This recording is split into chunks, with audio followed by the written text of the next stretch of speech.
Hope you guys are doing well. Welcome back. So in this video, I'm going to tell you that how you can change your profile picture of your YouTube channel. If you want to change the channel logo or channel profile picture, you can do that. So let's start. So first of all, what we have to do, we have to open the Google Chrome. So I'm going to open the Google Chrome. So let's open that. And now we have to search for the YouTube. So I'm going to write the YouTube here and now place the enter.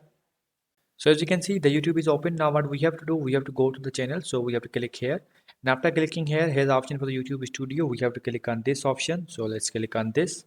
So it's loading. We have to wait for a few seconds. So as you can see, the channel is opened. Now what we have to do, if you want to change the channel profile picture, then you have to click on this. As you can see, here's the profile picture. You have to click on this and here will be written view channel on YouTube. So let's click on this.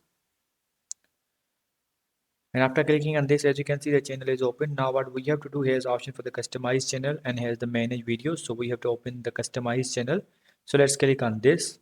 So as you can see, after clicking on the customize channel, if you want to change the name or handler or description, you can also do that, but in the basic info section.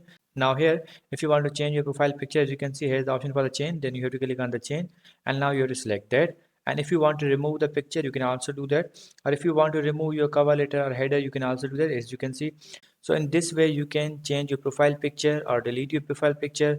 You can change your banner or you can delete your banner. So in this way, you can do that. So I hope you guys understand this video, that how you can change your profile picture.